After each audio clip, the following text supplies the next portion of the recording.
मुझे लगता है सब धर्मों का सम्मान करना चाहिए। राजीव भाई, मैं आपके पास आना चाह रहा था लेकिन समय यहां समाप्त हो गया है। लेकिन फ्रीडम ऑफ एक्सप्रेशन के चैंपियन का नकाब पहले सर का था, इस किताब को रुकवाने के बाद पूरी तरह से उतर गया है, उनका पर्दाफाश हो गया है। आज के बाद फ्रीडम ऑफ एक्सप्रेशन के नाम पर कोई ट्वीट, कोई फेसबुक पोस्ट देखें तो इस किताब का जिक्र करके जवाब दीजिएगा, क्योंकि ये परत पूरी तरह से खुल गई है, नकाब पूरी तरह से उतर गया है। नमस्कार, जय हिंद।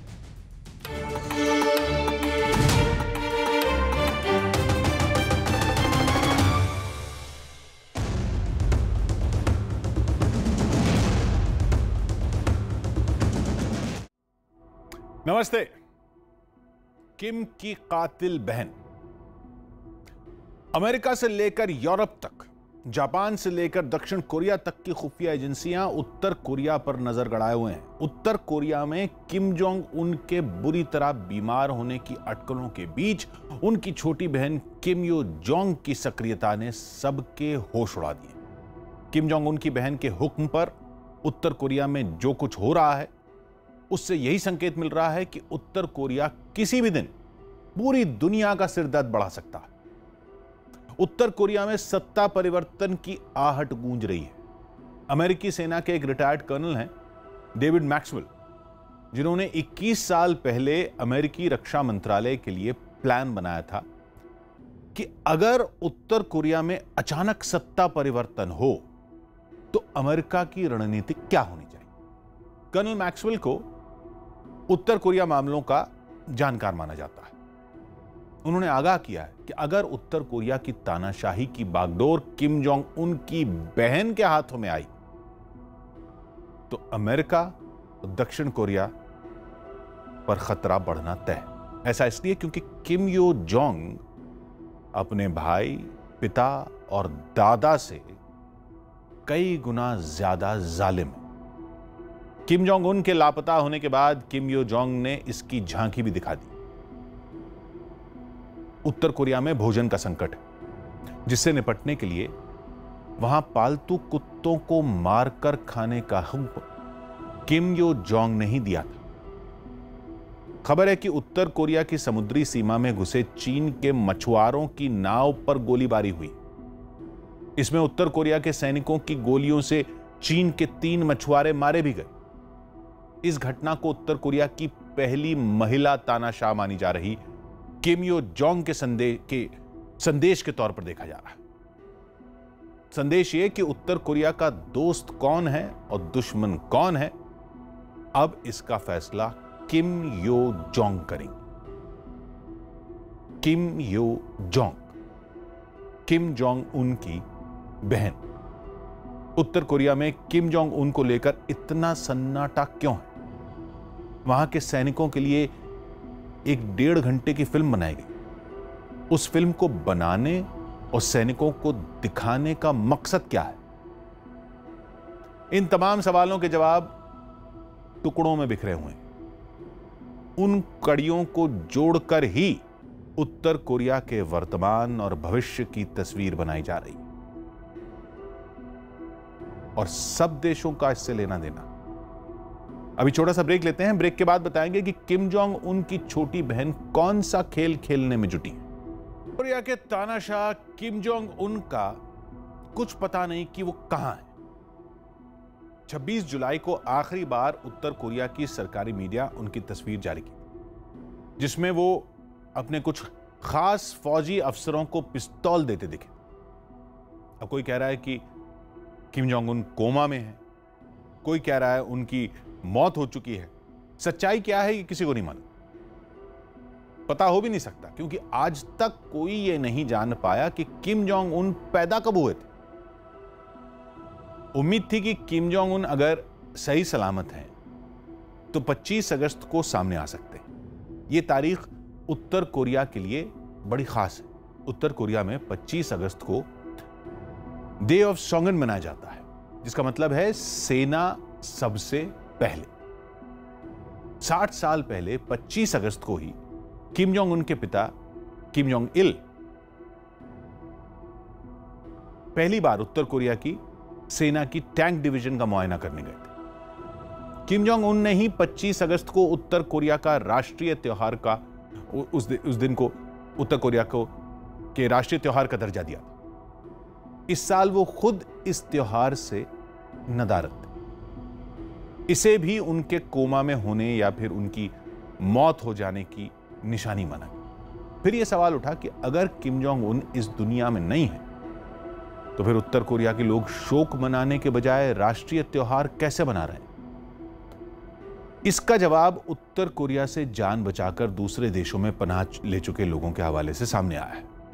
अंदाजा लगाया जा रहा है कि किम जोंग उन की बहन किम यो जोंग नहीं चाहती कि अभी सच्चाई सामने आए।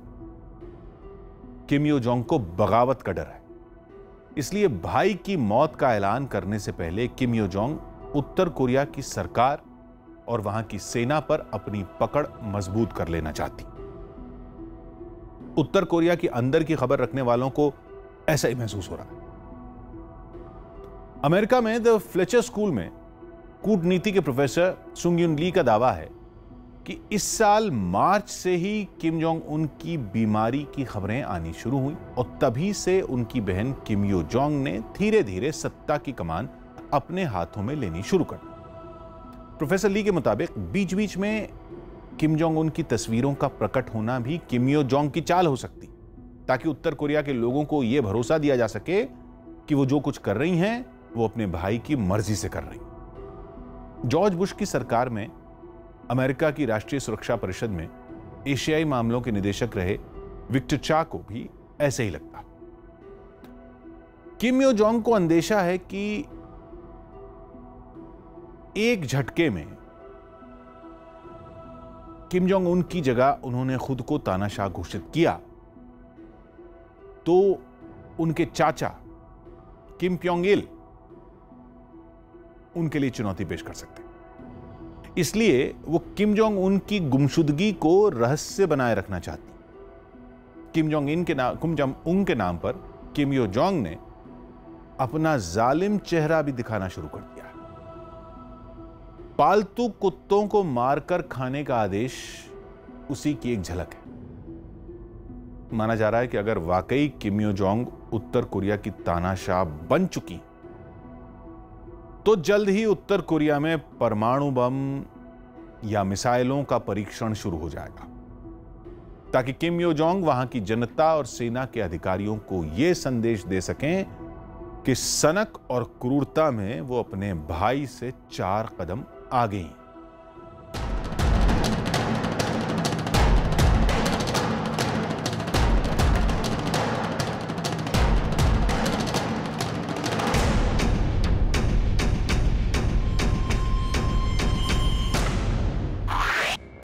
अब किम की गद्दी संभालेंगी किम की बहन किम यो जोंग बनेंगी दुनिया की पहली महिला तानाशाह। किम की बहन के पास रहेगा परमाणु हथियारों का रिमोट। किम यो जोंग के इशारे पर होगा मिसाइल धमाका। किम के कोमा में जाने की खबरों के बीच अब यह भी तय माना जा रहा है कि उत्तर कोरिया की कमान किम जोंग उन की बहन किम यो जोंग संभालेंगी। किम यो जोंग के आधिकारिक तौर पर गद्दी संभालने के बाद उत्तर कोरिया में क्या बदलाव होंगे और किम यो जोंग उत्तर कोरिया को किस ओर लेकर जाएंगी, इसके बारे में पूरी दुनिया में अटकलों का दौर शुरू हो चुका है। किम यो जोंग अगर उत्तर कोरिया की गद्दी आधिकारिक तौर पर संभालती हैं तो वो दुनिया की पहली महिला तानाशाह होंगी जो किसी देश की सर्वोच्च नेता की जिम्मेदारी संभालेंगी। एक महिला तानाशाह के तौर पर उनका कार्यकाल हालांकि कैसा होगा, वो खुद को मजबूत करने के लिए किम यो जोंग क्या कदम उठाएंगे, ये देखा जाना बाकी है। लेकिन कयास तो यही लग रहे हैं कि किम यो जोंग अपने भाई से भी ज्यादा खूंखार हो सकती हैं। किम जोंग उनके कोमा में जाने के बाद उत्तर कोरिया में कुर्सी के लिए जंग छिड़ेगी या फिर किम की बहन किम यो जोंग गद्दी संभाल लेंगी, इसका इंतजार पूरी दुनिया को है। हालांकि माना यही जा रहा है कि किम यो जोंग ही उत्तर कोरिया की नई सर्वोच्च नेता होंगी। इसकी सबसे बड़ी वजह है किम जोंग उनके कार्यकाल में उनकी भूमिका और उनकी पारिवारिक पृष्ठभूमि। उत्तर कोरिया के पूर्व शासक किम जोंग इल ने कई शादियां की थी। उनकी एक पत्नी को योंग हुई थी। किम जोंग इल और को योंग हुई के 3 बच्चे हुए, जिनमें बड़े बेटे का नाम किम जोंग चोल है, जबकि दूसरे बेटे किम जोंग उन हैं और तीसरी बेटी किम यो जोंग है। किम जोंग इल और को यांग हुई के बड़े बेटे किम जोंग चोल राजनीति में कोई खास करिश्मा नहीं दिखा सके। इसके बाद उन्हें यूरोप और सिंगापुर में कई बार देखा गया, जबकि किम जोंग उन और किम यो जोंग ही अपने पिता के साथ राजपाट के कामों में नजर आती थी।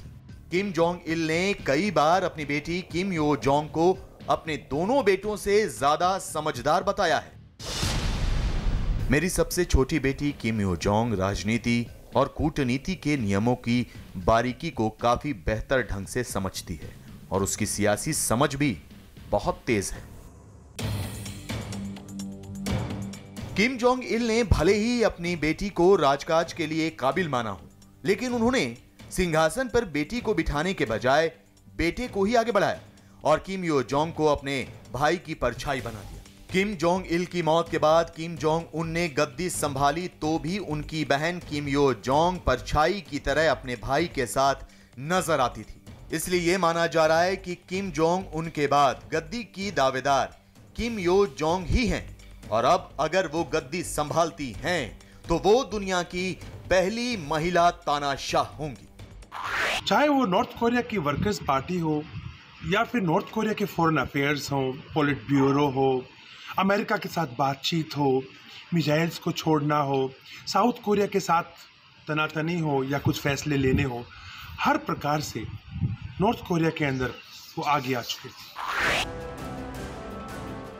किम यो जोंग उत्तर कोरिया की गद्दी संभालने के बाद किस तरह पेश आएंगी, इसे लेकर दुनिया भर के एक्सपर्ट की राय बटी हुई है। लेकिन ज्यादातर लोगों का यही मानना है कि किम यो जोंग उत्तर कोरिया की अब तक की सबसे ज्यादा खूंखार नेता साबित हो सकती हैं। इसके पीछे कई वजह हैं। सबसे बड़ी वजह उनका महिला होना है, इसलिए एक तानाशाह के तौर पर खुद को स्थापित करने के लिए उन्हें मजबूत दिखना होगा।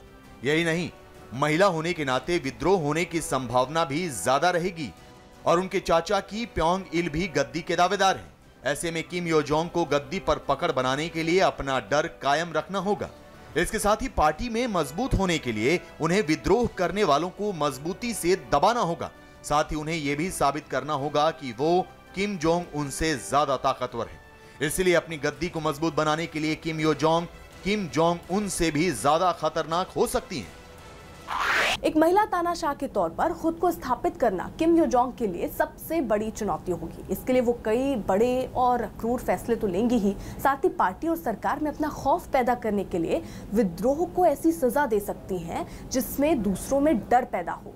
किम जोंग उन ने भी गद्दी संभालने के बाद विद्रोह करने वाले कई रिश्तेदारों का बेरहमी से कत्ल कराया था। महिला होने के नाते किम यो जोंग के सामने चुनौती बड़ी है, इसलिए वो और भी खूंखार तरीका अपना सकती है। किम यो जोंग घरेलू मोर्चे पर खुद को मजबूत बनाने के लिए ऐसे फैसले भी कर सकती हैं जिससे दुनिया के होश उड़ जाएं। ऐसा करके उन्हें देश के अंदर अपनी छवि मजबूत करने में आसानी होगी। इसलिए जानकारों का यह भी मानना है कि किम यो जोंग के आधिकारिक तौर पर गद्दी संभालते ही कोरिया प्रायद्वीप में एक बार फिर जंग के बादल मंडरा सकते हैं, क्योंकि गद्दी संभालते ही किम यो जोंग परमाणु परीक्षण तेज कर सकती हैं। इसके साथ ही वो मिसाइल परीक्षण भी तेज करने का आदेश दे सकती हैं। यही नहीं, अमेरिका के खिलाफ उनकी नीति अपने भाई किम जोंग उन से ज्यादा आक्रामक भी हो सकती है और वो उत्तर कोरिया के सबसे बड़े दुश्मन दक्षिण कोरिया के खिलाफ भी मोर्चा खोल सकती हैं। यही नहीं, अमेरिका को उकसाने के लिए किम यो जोंग जापान के खिलाफ भी कदम उठा सकती हैं, क्योंकि इस तरह के कड़े फैसलों से किम यो जोंग को घर में अपनी कुर्सी मजबूत करने में मदद मिलेगी। उत्तर कोरिया के किम परिवार पर कई दशकों से रिसर्च कर रहे कई जानकारों का मानना है कि किम यो जोंग गद्दी संभालते ही क्रूरता के अब तक के सभी रिकॉर्ड तोड़ने वाली है। अगर किम यो जोंग गद्दी संभालती हैं तो उत्तर कोरिया के तानाशाही तंत्र में यह मजबूरी बन जाता है कि वो खुद को क्रूर साबित करें। कम से कम शुरुआत के कुछ साल में तो जरूर। उनके लिए इज्जत और विश्वसनीयता हासिल करने का तरीका यही है कि वो खुद को क्रूर तानाशाह साबित करें और अमेरिका के सामने अपने देश को एक बड़ी परमाणु ताकत की तरह पेश करें। किम यो जोंग अपनी सत्ता को मजबूत करने के लिए देश की जनता के सामने यह भी साबित करेंगे कि उत्तर कोरिया अमेरिका को टक्कर दे सकता है। ऐसे में किम यो जोंग कुर्सी संभालते ही परमाणु धमाके और मिसाइल परीक्षण तेज कर सकती हैं ताकि अमेरिका इसे रोकने का दबाव बनाए। इस तरह किम यो जोंग को देश में खुद को एक मजबूत नेता के तौर पर स्थापित करने में आसानी होगी। अगर सत्ता संभालती हैं तो सबसे पहले अमेरिका के लिए या फिर अपनी डोमेस्टिक ऑडियंस के लिए मेरा मानना है कि वो एक के बाद एक मिसाइल टेस्ट करेंगे और चीन की गुड बुक्स में आने की कोशिश करेंगे। किम यो जोंग देश में अपने विद्रोहियों को कुचलें और देश के बाहर अमेरिका, दक्षिण कोरिया और जापान जैसे देशों के लिए उत्तर कोरिया को एक खतरा बनाकर पेश करें। इस दोहरी चुनौती से उन्हें निपटना होगा, लेकिन इस चुनौती के लिए किम यो जोंग पूरी तरह से तैयार हैं, क्योंकि उनके सिर पर एक बड़ी ताकत का हाथ है। दुनिया में हर तानाशाह की सत्ता 3 तिकड़ों पर ही टिकी होती है: जनता के बीच मसीहा जैसी छवि, सनक और क्रूरता की सारी हद पार करने की नुमाइश, और अपनी निजी जिंदगी पर रहस्यों का मोटा पर्दा। उत्तर कोरिया में किम फैमिली की 3 पीढ़ियों की तानाशाही ऐसे ही चल रही। किम यो जोंग में भी अपने दादा, पिता और भाई की ये तीनों खूबियां मौजूद हैं। भाई के साथ 5 साल से वो साय की तरह रहती रही। किम जोंग उनकी सलाहकार बनते बनते उन्होंने खुद को उनके वारिस के तौर पर स्थापित कर लिया। बस इसका ऐलान होना बाकी है। उससे पहले किम यो जोंग को तानाशाही चलाने की अपनी क्षमता दिखानी है, जिसकी शुरुआत भी हो चुकी है। उत्तर कोरिया से भागे लोग अमेरिका में नॉर्थ कोरिया डेली नाम का अखबार निकालते हैं। उसमें चीन और उत्तर कोरिया के सूत्रों के हवाले से बताया गया कि 11 अगस्त को उत्तर कोरिया के सैनिकों ने चीन के मछुआरों की एक नाव पर गोलियां बरसा दी। चीन के 3 मछुआरे इस गोलीबारी में मारे गए। नॉर्थ कोरिया डेली के मुताबिक चीन की नाव पर उत्तर कोरिया के सैनिक वहां के सुप्रीम लीडर की मर्जी के बिना गोली नहीं चला सकते थे, क्योंकि उत्तर कोरिया हर तरह की मदद के लिए चीन पर ही निर्भर है। चीन से उसे हथियार मिलते हैं, राशन मिलता है, दवा मिलती है, कूटनीतिक ढाल का काम भी चीन ही करता है। फिर भी उत्तर कोरिया के सैनिकों ने चीन की नाव पर गोली चलाई, तो इसका मतलब एक ही हो सकता है कि उत्तर कोरिया में सत्ता बदल चुकी, क्योंकि तानाशाह किम जोंग उन 26 जुलाई के बाद से दिख नहीं रहे। उनकी गैर मौजूदगी में उनकी बहन किम यो जोंग ही सरकार चला रही। इसलिए चीन को इस हमले के जरिए संदेश दिया गया है कि अब शी जिनपिंग को किम यो जोंग की बात माननी हो। नहीं माने तो उत्तर कोरिया उसके लिए भी भस्मासुर बन सकता है। माना जा रहा है कि किम यो जोंग की तानाशाही की दिशा में यह सबसे बड़ा कदम, कनपटी पर बंदूक रखकर कूटनीति का दांव, जिसे उत्तर कोरिया का हर तानाशाह आजमाता रहा है। उत्तर कोरिया के अंदर तो ज्यादातर ताकत किम यो जोंग के हाथ में पहले से ही। वहां के सैनिक अफसर उनके काबू में है। उत्तर कोरिया का पूरा खजाना वहां के जिस 39 नंबर कमरे में है, 39 नंबर कमरा है, उसमें पूरा खजाना है, उसके इंचार्ज किम यो जोंग के पति हैं।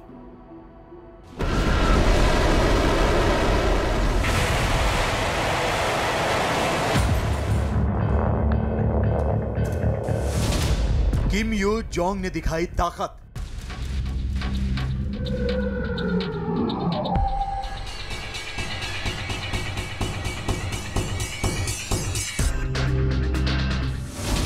गद्दी संभालने से पहले दिखाया ट्रेलर। दुनिया को दी कमजोर ना समझने की चेतावनी।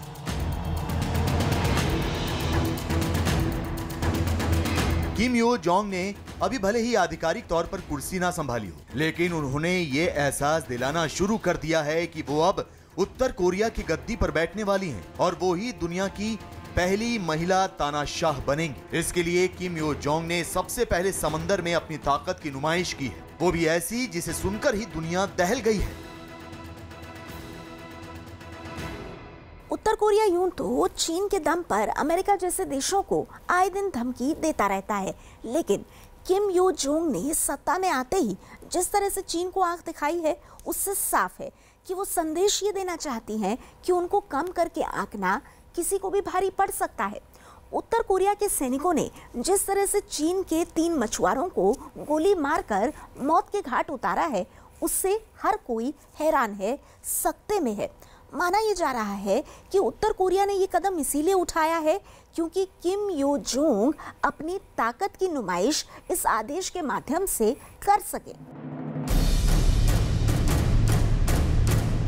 किम की बहन ने चीन के मछुआरों पर गोली चलाने का फरमान अपनी ताकत की नुमाइश करने के साथ साथ उन लोगों को ये संदेश देने के लिए दिया जो एक महिला तानाशाह को कमजोर समझने की गलती कर रहे थे। यही वजह है कि जानकार किम यो जोंग के इस फैसले से हैरान नहीं है, क्योंकि किम यो जोंग अचानक से राजनीति और कूटनीति की दुनिया में नहीं आई हैं। वो बहुत धीरे धीरे और सधे हुए अंदाज में सर्वोच्च नेता की कुर्सी तक पहुंची। किम यो जोंग सबसे पहले अपने भाई किम जोंग उन के गद्दी संभालने के बाद उनकी परछाई बनी। किम जोंग उन के हर बड़े फैसले में उनका दखल होता था। अमेरिका के साथ बातचीत में भी किम यो जोंग का दखल रहा और दक्षिण कोरिया के साथ बातचीत में भी किम यो जोंग की अहम भूमिका रही। इसके बाद किम जोंग उन ने उन्हें अमेरिका और दक्षिण कोरिया के मामलों को देखने वाले मंत्रालय की जिम्मेदारी सौंप दी। उत्तर कोरिया में अमेरिका से जुड़े मामले देखने वाला मंत्रालय सबसे अहम माना जाता है। किम यो जोंग के इस मंत्रालय का कार्यभार संभालने से पहले इसकी कमान किम जोंग उनके पास ही रहती थी। किम यो जोंग ने दक्षिण कोरिया और अमेरिका से जुड़े मामलों का मंत्रालय संभालने के बाद ही कई अहम फैसले लिए। सबसे पहले तो उन्होंने दक्षिण कोरिया और उत्तर कोरिया के बीच शुरू हुई हॉटलाइन को बंद कर दिया, जो कि दशकों बाद शुरू हुई थी। इसके साथ ही दक्षिण कोरिया से जुड़े कुछ और अहम फैसले भी लिए गए। आखिरकार किम यो के सामने दक्षिण कोरिया को झुकना पड़ा। किम यो ने इन फैसलों से ये साबित कर दिया कि उनको कमजोर करने की गलती किसी को भी भारी पड़ सकती है।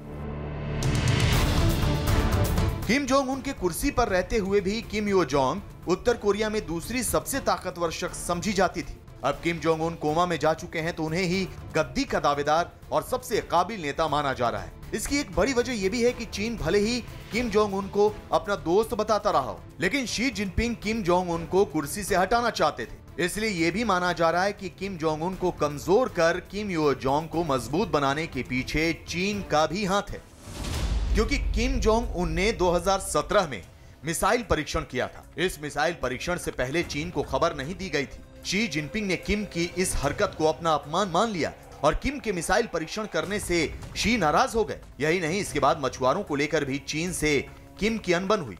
माना जाता है कि इसके बाद से ही चीन ने किम को कमजोर करना शुरू कर दिया था। 2017 में किम के मिसाइल परीक्षण से शी जिनपिंग इसलिए भी नाराज हुए क्योंकि इस परीक्षण के बाद अमेरिका के राष्ट्रपति डोनाल्ड ट्रंप ने चीन का नाम लेकर एक ट्वीट कर दिया। इससे किम जोंग उन को लेकर शी जिनपिंग की नाराजगी और बढ़ गई।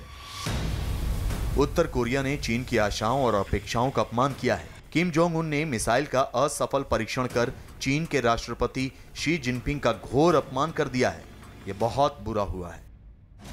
किम जोंग उन के मिसाइल परीक्षण और उसके बाद अमेरिका से उनके रिश्तों ने चीन को काफी नाराज कर दिया था। इसलिए यह भी माना जा रहा है कि किम को कमजोर करने के पीछे चीन का हाथ था। चीन ने ही किम को कमजोर किया और उनकी बहन किम यो जोंग को उनके मुकाबले खड़ा कर दिया। हालांकि इस बीच किम की बीमारी ने चीन के रास्ते और आसान कर दिए।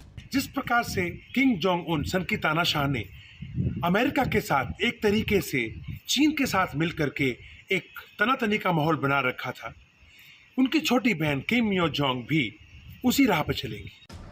किम को कमजोर करके चीन ने उनकी बहन किम यो जोंग को उनके मुकाबले खड़ा किया। चीन अपने इस मकसद में काफी हद तक कामयाब भी रहा, क्योंकि किम जोंग उन ने भी गद्दी पर रहते हुए अपनी बहन को कई अहम जिम्मेदारियां दी और उनका कद लगातार बढ़ाया। चीन वैसे तो उत्तर कोरिया का हिमायती रहा है, लेकिन चीन पिछले एक दशक से उत्तर कोरिया से नाराज चल रहा है। चीन का मानना है कि उत्तर कोरिया अपनी कम्युनिस्ट विचारधारा से दूर हो गया है। इसकी वजह है कि उत्तर कोरिया के संस्थापक किम इल संग की एक सोने की मूर्ति जो कि राजधानी में लगी है, उस पर चीन खासा नाराज है। चीन का मानना है कि यह मूर्ति कम्युनिस्ट विचारधारा के खिलाफ है। चीन एक तरफ तो किम से नाराज था, दूसरी ओर उसे यह भी डर लग रहा था कि उत्तर कोरिया कम्युनिस्ट विचारधारा से दूर जा रहा है, इसलिए उसने किम को कमजोर कर उसकी बहन की ताजपोशी की साजिश रची। चीन ने इस तरह एक तीर से कई शिकार करने चाहे। उसकी पहली कोशिश तो किम को हटाने की थी और दूसरी कोशिश किम की बहन को अपनी कठपुतली बनाकर उत्तर कोरिया की गद्दी पर बिठाने की थी। चीन अपनी दोनों ही कोशिशों में कामयाब जरूर हुआ, लेकिन किम की बहन किम यो जोंग चीन से भी ज्यादा चालाक साबित हुई। उन्होंने चीन के मछुआरों को गोली मारने का फरमान सुनाकर चीन को भी यह संदेश दे दिया कि वो उन्हें कठपुतली समझने की गलती ना करे।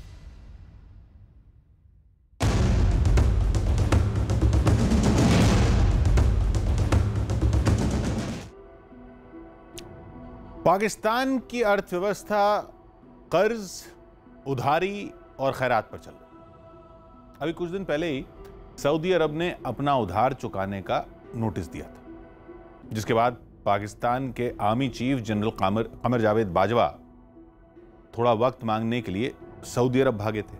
वहां से खाली हाथ लौटे तो मदद मांगने के लिए पाकिस्तान के विदेश मंत्री शाह महमूद कुरैशी चीन की तरफ दौड़े।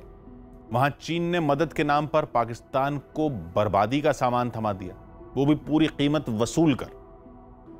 चीन ने पाकिस्तान की नौसेना के लिए एक लड़ाकू जहाज भेज दिया। चीन में बना टाइप 0548 क्लास का यह जंगी जहाज पाकिस्तान की नौसेना में शामिल भी हो गया।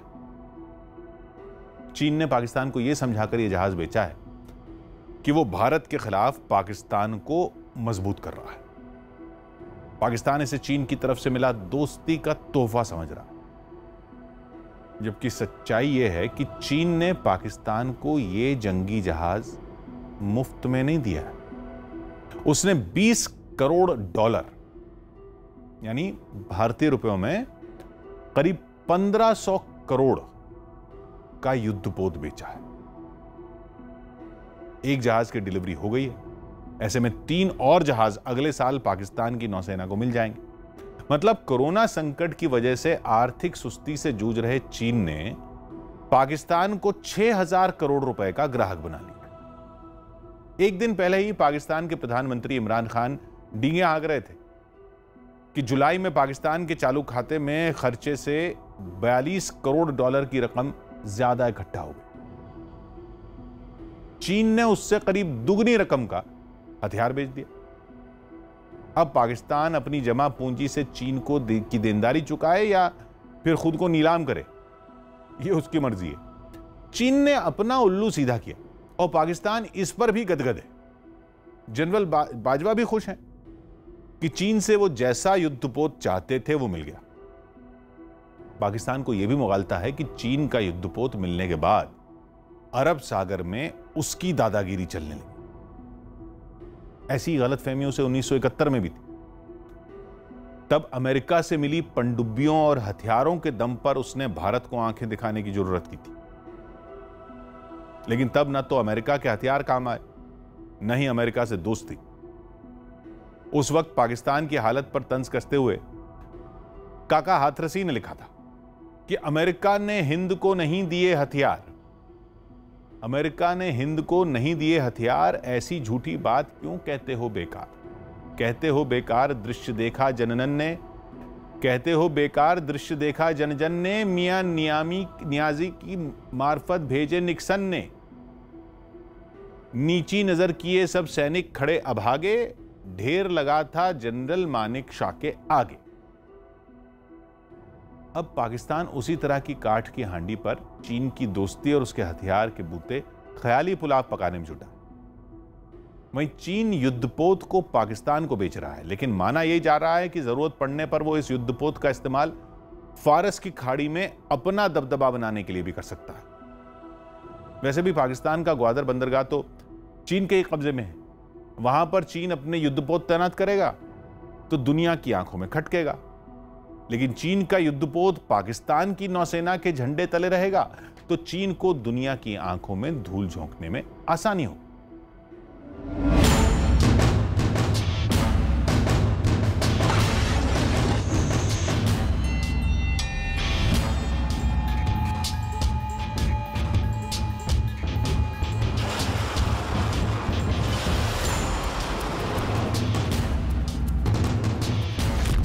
चीन से बाजवा की गुहार, मिला घातक हथियार। एलओसी से लेकर एलएसी तक देश की संप्रभुता पर जिस किसी ने आंख उठाई, देश की सेना ने, हमारे वीर जवानों ने उसका उसी की भाषा में जवाब दिया। भारत ने दी चेतावनी, बाजवा का चीन से करार।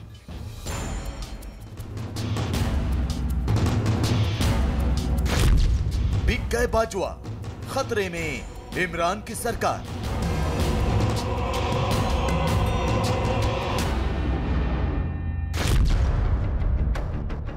अमेरिका ने पाकिस्तान को ठेंगा दिखा दिया। सऊदी अरब ने पाकिस्तान को भरी महफिल में बेइज्जत कर दिया। पूरी दुनिया में पाकिस्तान रुस्वा हो गया। कर्ज के दलदल में फंसा पाकिस्तान पाई पाई को मोहताज हो गया। पाकिस्तान की सेना असलहों की कमी से जूझने लगी। सेना के आधुनिकीकरण के लिए विदेशों से चंदा मिलना बंद हो गया। पुराने और जंग लग चुके हथियारों को देखकर बाजवा ब्रिगेड जार जार रोने लगी। मुल्क की खस्ता हाल अर्थव्यवस्था ने इमरान सरकार के हाथ बांध दिए। तब पाकिस्तान के सेना अध्यक्ष जनरल कमर जावेद बाजवा ने इमरान सरकार को दरकिनार कर चीन के आगे झोली फैला दी। बाजवा ने चीन की कम्युनिस्ट सरकार से हथियारों की खेप के लिए गुहार लगा दी। बार बार बाजवा चीन गए। बार बार बाजवा ने शी जिनपिंग के आगे माथा टेका, हिंदुस्तान से मिल रही चुनौतियों का वास्ता दिया। तब शी जिनपिंग ने पाकिस्तान पर पूरी तरह कब्जा करने के लिए उसे नए और आधुनिक हथियार देने का भरोसा दिलाया। चीन दरअसल एक तीर से दो निशाने साधना चाहता है। चीन की कोशिश है कि भारत और अमेरिका के खिलाफ पाकिस्तान का इस्तेमाल हथियार के तौर पर किया जाए और साथ ही पाकिस्तान को एक उपनिवेश के तौर पर भी इस्तेमाल किया जाए। चीन चाहता है कि पाकिस्तान चीन पर इतना निर्भर हो जाए कि खुद से एक कदम भी ना चल सके और यही वजह है कि चीन कंगाल पाकिस्तान को हथियारों की सप्लाई कर रहा है।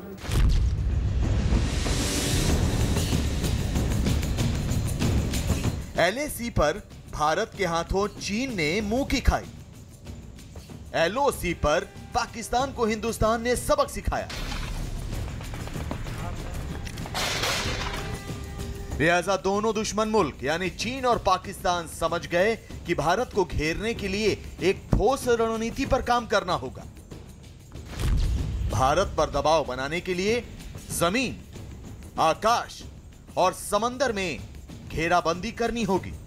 लिहाजा चीन ने पाकिस्तान के हाथ मजबूत करने की कवायद तेज कर दी, ये जानते हुए भी कि पाकिस्तान उसके हथियारों के बदले पैसे देने की स्थिति में नहीं है। फिर भी चीन ने पाकिस्तान को हथियारों का जखीरा देना शुरू कर दिया, जिसकी ताजा मिसाल है ये लड़ाकू जहाज। चीन का ये लड़ाकू जहाज कितना ताकतवर है? चीन का ये लड़ाकू जहाज पाकिस्तान की नौसेना को कितनी मजबूती देगा? चीन के इस लड़ाकू जहाज से भारत की मुश्किलें बढ़ेंगी या नहीं? इन तमाम सवालों से पर्दा उठाएं उससे पहले देखिए कैसे पाकिस्तान की नौसेना चीन से मिले इस लड़ाकू जहाज की आमद पर जश्न मना रही है। देखिए कैसे पाकिस्तान की सेना चीन से उधार में लिए इस जहाज के बूते अपना सीना फुला रही है। और देखिए कैसे पानी में उतरने से पहले इस जहाज को लेकर पाकिस्तान की मीडिया शेखी बगार रही है। पाक बहरिया के लिए चीन में तैयार किए जाने वाले 054 फ्रैगेट जहाज की लॉन्चिंग की तकरीब का इनेकाद किया गया। तर्जुमान पाक बहरिया के मुताबिक तकरीब का एहतमाम चाइना में किया गया। पाक बहरिया के कमांडर असफर हमायूं तकरीब के मेहमान खसूसी थे। ये जहाज हर किस्म के जदीद टेक्नोलॉजी, जंगी आलात, असलहा और सेंसर से लेस होगा। दुश्मन का दुश्मन दोस्त वाली कहावत चीन पर बिल्कुल फिट बैठती है। भारत से पाकिस्तान और चीन की जलन अपने शबाब पर है। लिहाजा चीन पाकिस्तान की ताकत में इजाफा करने की कोशिश कर रहा है। तो चीन ने पाकिस्तान को एक ऐसा लड़ाकू जहाज दिया है जिसे अब तक के लड़ाकू जहाजों में सबसे बेहतरीन कहा जा रहा है। चीन ने पाकिस्तान को type 054 AP guided missile frigate दिया है। चीन ने पहली बार इस लड़ाकू जहाज को किसी विदेशी सेना को बेचा है। फिलहाल पाकिस्तान को चीन ने एक लड़ाकू जहाज दिया है, जबकि 2021 तक पाकिस्तान को ऐसे 3 लड़ाकू जहाज भेजे जाएंगे। ये एक साधारण सा एक फ्रिगेट है जो कि मल्टीपर्पज है। इसके ऊपर मिसाइलें जरूर लगी हुई हैं, एंटी सबमरीन मिसाइल्स हैं, एंटी एयरक्राफ्ट मिसाइल्स हैं और close defence air defence system है। लेकिन ये उस लेवल की उन्नत किस्म का नहीं है जिस प्रकार से आप दुनिया के अंदर नेवल आर्मामेंट्स और नेवल वॉरशिप्स की टेक्नोलॉजी में देखते हैं। चीन के शंघाई स्थित एक शिपयार्ड से इस लड़ाकू जहाज को पानी में उतारा गया। चीन और पाकिस्तान की नौसेना के बड़े अधिकारी इस दौरान वहां मौजूद थे। तस्वीरों में आप देख सकते हैं कि दोनों देशों के सैन्य अधिकारी कितने खुश हैं। इन्हें लगता है जैसे इस लड़ाकू जहाज के जरिए ही वो हारी बाजी पलट सकते हैं। इन्हें लगता है कि वो हिंदुस्तान को चुनौती दे सकते हैं। खास तौर पर पाकिस्तान इस गलतफहमी का शिकार है, लिहाजा वो इसे एक मील का पत्थर मान रहा है। लेकिन क्या वाकई चीन के इस लड़ाकू जहाज या कहें युद्धपोत में इतनी ताकत है कि वो भारत के सामने ताल ठोक सके? आपको बता दें कि चीन ने पाकिस्तान को जो लड़ाकू जहाज दिया है उसका वजन 4000 मैट्रिक टन है। ये अत्याधुनिक रडार और मिसाइल से लैस है। टाइप 054A एक मल्टी रोल फ्रिगेट है। ये लड़ाकू जहाज चीन की नौसेना की रीढ़ की हड्डी है। इस लड़ाकू जहाज में जो भी हथियार और रेडार हैं वो चीन में ही निर्मित किए गए हैं। वैसे ये पहला मौका नहीं है जब चीन ने पाकिस्तान को हथियारों से मदद की है। पिछले कुछ वर्षों में चीन और पाकिस्तान के सैन्य रिश्ते काफी मजबूत हुए हैं। चीन और पाकिस्तान ने साथ आकर मिलकर संयुक्त रूप से विकसित लड़ाकू विमान के नए संस्करण तैयार किए हैं। JF-17 ब्लॉक 3 लड़ाकू विमान दक्षिण पश्चिम चीन के सिचुआन प्रांत के चेंगडू से ऊपर उड़ाया जा चुका है। मतलब ये कि चीन और पाकिस्तान हाथ से हाथ मिलाकर भारत पर रणनीतिक बढ़त बनाने की फिराक में है। चीन और पाकिस्तान जमीन से लेकर आकाश और आकाश से लेकर समंदर तक हिंदुस्तान के खिलाफ चक्रव्यूह तैयार करने की फिराक में है। लेकिन क्या वो अपने इस मंसूबे में कामयाब होंगे? क्या पाकिस्तान को मिला लड़ाकू जहाज भारतीय नौसेना के सामने चुनौती पेश कर पाएगा? इन तमाम सवालों के जवाब सिर्फ इस एक तस्वीर में छिपे हैं। पहले स्वदेशी एयरक्राफ्ट कैरियर INS विक्रांत के निर्माण का काम पूरा हो गया है। बहुत जल्द बंगाल की खाड़ी और हिंद महासागर में इसे परीक्षण के लिए उतारा जाएगा। तो आपको बता दें कि INS विक्रांत हार्बर ट्रायल पूरा कर चुका है। यही नहीं, स्वदेशी तकनीक से बनाए गए INS विक्रांत को साल 2023 तक नौसेना में शामिल करने का लक्ष्य रखा गया है। ज्यादा उन्नत किस्म का फ्रिगेट हमारे पास है। कमरोटा क्लास के अंदर ये फ्रिगेट हमारे पास है जो कि इससे उन्नत भी है और इससे कहीं ज्यादा सक्षम है।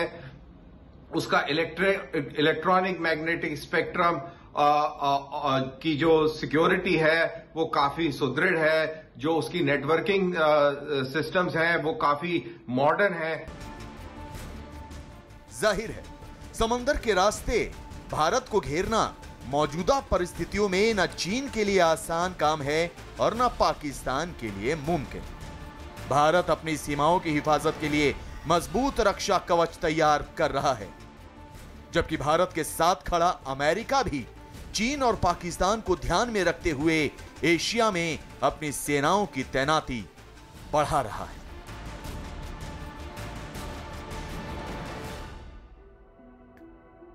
अब से करीब 2600 साल पहले नास्तिक विद्वानों ने भौतिकवादियों पर बड़ा तीखा व्यंग कसा था। उसे चार्वाक दर्शन कहा जाता है, जिसका एक श्लोक आज भी बड़ा मशहूर है कि यदा जीवेत सुखम जीवेत ऋणम कृत्वा घृतम पीबेत। मतलब ये कि जब तक जियो सुख से जियो, उधार लो और घी पियो। यही बात पाकिस्तान की सेना और वहां की सरकार का राष्ट्रीय चरित्र बन चुकी। भारत से दुश्मनी और खतरे के नाम पर पाकिस्तान की सेना वहां की जनता के खून पसीने की कमाई पी गई। फिर भी पेट नहीं भरा तो कंगाल हो चुकी पाकिस्तान की सरकार ने उधार लेकर अपनी फौज की मौज में कोई कमी नहीं आनी। इसी साल स्टेट बैंक ऑफ पाकिस्तान की रिपोर्ट में बताया गया कि मार्च 2020 तक पाकिस्तान की सरकार 25,600 करोड़ डॉलर यानी भारतीय रुपयों में 19,20,000 करोड़ के कर्ज में डूबी थी। पाकिस्तान पर चढ़ी उधारी की यह रकम वहां की कुल जीडीपी का 98% से ज्यादा। यह आंकड़ा भी कोरोना संकट शुरू होने से पहले का है। मार्च से जुलाई तक पाकिस्तान की कंगाली और बढ़ी क्योंकि कर्ज पर ब्याज लगातार बढ़ रहा है। पाकिस्तान की 1/3 आबादी दाने दाने को मोहताज है, लेकिन इमरान खान की सरकार गरीबों का पेट भरने के बजाय पाकिस्तान की आर्मी की हथियारों की भूख मिटाने में जुटी। वो हथियार भी चीन से खरीद रहा है, जिसने पहले से सीपीईसी के नाम पर पाकिस्तान पर 1,42,000 करोड़ रुपए का कर्ज चढ़ा रखा है। अब चीन को मालूम है कि पाकिस्तान उसका उधार तो चुका नहीं पाएगा, इसलिए वो कर्ज के बदले पाकिस्तान के गांवों और शहरों को गिरवी रखने लगा। अपने देश का बड़ा हिस्सा पाकिस्तान एक तरह से चीन को बेच चुका है और अब वो पीओके गिलगित बल्तिस्तान पर अपने नाजायज कब्जे वाली जमीनें भी चीन की कंपनियों को बेच रहा है। इससे वहां विद्रोह की आग भड़क गई है। पीओके और गिलगित बल्तिस्तान का एक बड़ा हिस्सा अवैध तरीके से पाकिस्तान ने चीन की सरकारी कंपनियों को लीज पर दे दिया। अब वहां के लोग पाकिस्तान के हाथों ठगा महसूस कर रहे हैं क्योंकि वहां पर पाकिस्तान ने चीन के साथ मिलकर हाइड्रो पावर प्रोजेक्ट और डैम बनाने का काम शुरू कर दिया। इसलिए पीओके और गिलगित बल्तिस्तान के लोगों को दोहरा खतरा महसूस हुआ। उन्हें डर है कि जमीन तो हाथ से जा ही रही है, बांध बनने के बाद वहां सैलाब का संकट भी हर साल लोगों के सिर पर मंडराएगा। पीओके में चीन और पाकिस्तान की साझा साजिश के खिलाफ पिछले 1 महीने में कई बार जबरदस्त प्रदर्शन हो चुके हैं। पाकिस्तान की सेना के पूरा जोर लगाने के बावजूद वहां लोग इस बात पर अड़े हैं कि चीन की गुलामी उन्हें कतई मंजूर नहीं।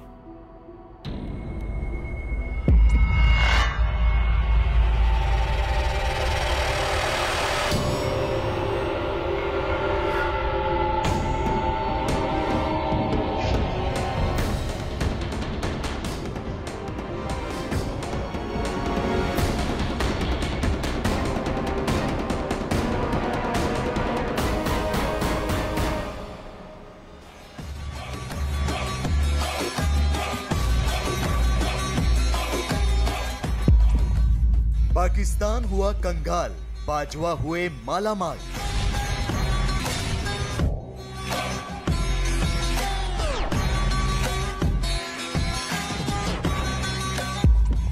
चीन की पीठ पर बैठे बाजवा ने बेच दिया देश।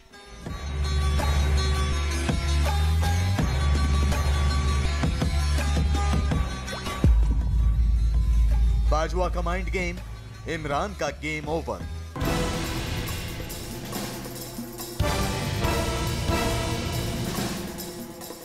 पाकिस्तान पैसों की किल्लत से जूझ रहा है। पाकिस्तान दर दर जाकर भीख मांग रहा है, कभी कश्मीर के नाम पर तो कभी मुल्क की माली हालत की दुहाई देकर। पाकिस्तान दुनिया भर के देशों का दरवाजा खटखटा रहा है।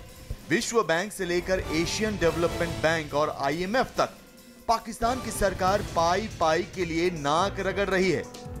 इस्लामिक देशों से पाकिस्तान मजहब के नाम पर चंदा इकट्ठा करने की कोशिश कर रहा है, लेकिन आतंक के पैरोकार पाकिस्तान की मदद कोई नहीं कर रहा। ऐसे में पाकिस्तान को सिर्फ चीन का ही सहारा है, उसी चीन का जो दोस्ती की आड़ में जमीन हथियाने का खेल खेलता है, जो अपने ही मित्र देशों की पीठ में खंजर भोंकने का काम करता है। तो पाकिस्तान के साथ भी चीन ऐसा ही कुछ कर रहा है। चीन ने पाकिस्तान को मदद के बहाने पूरी तरह से पंगु बना दिया है। चीन ने पहले तो पाकिस्तान को सीपेक का सब्ज बाग दिखाया और अब भारत का डर दिखाकर चीन पाकिस्तान को शिकंजे में कसने की कोशिश कर रहा है। ये कहना गलत नहीं होगा कि चीन ने पाकिस्तान को पूरी तरह से खोखला कर दिया है। चीन से मिलने वाले कर्ज के दलदल में पाकिस्तान कुछ इस कदर फंस गया है कि अब अपनी सेना को मजबूत करने के लिए भी पाकिस्तान को चीन की तरफ देखना पड़ रहा है।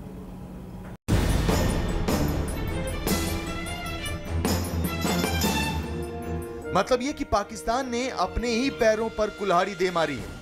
देश चलाने के लिए जरूरी खर्चों से लेकर हथियारों की खरीद तक में पाकिस्तान चीन का मोहताज हो गया है। यही नहीं, अब चीन पर भरोसा करना उसकी सबसे बड़ी भूल साबित होने जा रहा है। सबसे गौर करने वाला पहलू तो यह है कि पाकिस्तान के सेना अध्यक्ष जनरल कमर जावेद बाजवा इस मुफलिसी में भी चीन से हथियारों का सौदा कर रहे हैं। पाकिस्तान की सेना ने अपने बजट में किसी भी तरह की कोई कटौती नहीं की। इमरान सरकार पूरी तरह नेपथ्य में चली गई है। इस्लामाबाद की जगह राजकाज से जुड़े सारे फैसले रावलपिंडी से लिए जा रहे हैं। एक बार फिर पाकिस्तान में सेना मुख्यालय ताकतवर हो गया है। तो समझिए कैसे चीन ने अपने हथियारों के लिए पाकिस्तान को एक बाजार की तरह इस्तेमाल करना शुरू कर दिया है। दरअसल साल 2019 में पाकिस्तान ने चीन से हथियारों का जखीरा खरीदा। चीन ने पाकिस्तान को हमलावर ड्रोन देने का ऐलान किया। दिसंबर 2019 में चीन और पाकिस्तान के बीच 236 होवित्जर बंदूकों की खरीद पर करार हुआ। चीन बहुत जल्द पाकिस्तान को JH-7 फाइटर जेट भी देने वाला है। कुल मिलाकर पाकिस्तान की सेना 73% हथियार चीन से खरीद रही है। इसी को कहते हैं डेट ट्रैप में बना करके, और इसको ये कहते हैं कि ये जो मॉडर्नाइज इंपीरियलिज्म है, जो विस्तारवाद है, वो चाइना अपना गेम पैसे के बद में डीप पॉकेट जिसको वैलेट के ऊपर में खेल रहा है, और पाकिस्तान तो फंस चुका है। भारत और अमेरिका को पाकिस्तान के लिए खतरा बताकर और खुद को पाकिस्तान का सबसे बड़ा हितैषी साबित कर चीन ने ऐसा चक्रव्यूह रचा है जिसमें इमरान सरकार तो पहले ही फंस चुकी थी। अब पाकिस्तान की सेना और सेनापति कमर जावेद बाजवा भी अंधे होकर चीन का खैर मकदम कर रहे हैं। बाजवा इस बात से खुश हैं कि चीन उनके मुल्क को न सिर्फ सैन्य साजो सामान दे रहा है, बल्कि उनकी सेना के साथ युद्धाभ्यास कर रहा है, उनके सैनिकों को ट्रेनिंग दे रहा है और अंतरराष्ट्रीय मंचों पर उनका समर्थन भी कर रहा है। शायद यही वजह है कि बाजवा चीन का राग अलाप रहे हैं, जबकि पाकिस्तान की मीडिया चीन की चाल से बहुत हद तक वाकिफ नजर आ रही है। अब बात यह है कि मौजूदा हालात में पाकिस्तान खुल्लम खुल्ला चाइनीज कैंप में जा चुका है। CPEC अब आप इससे बैकफुट पे नहीं जा सकते।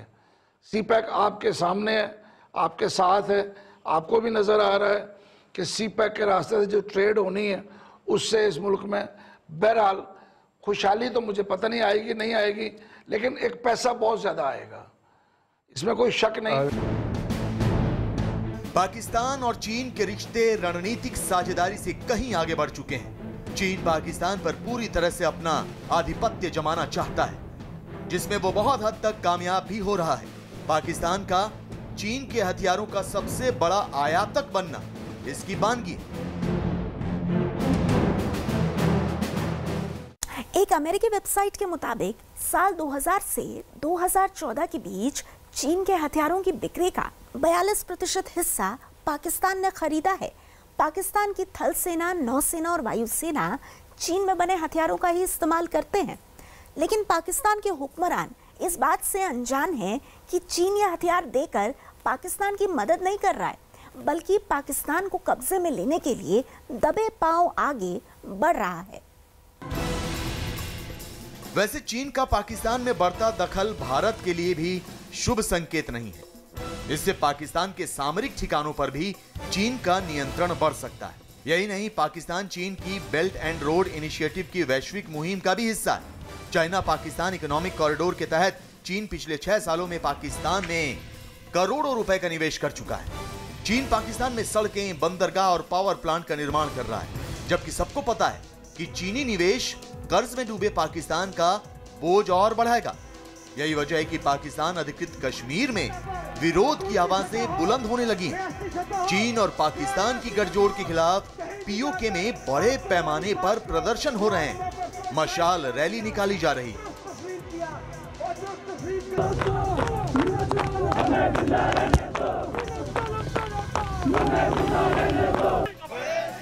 दरअसल चीन झेलम नदी पर एक बांध बना रहा है, जबकि पीओके के लोग इस बांध के पक्ष में नहीं हैं। लोग नीलम झेलम बहने दो, हमें जिंदा रहने दो जैसे नारे लगा रहे हैं।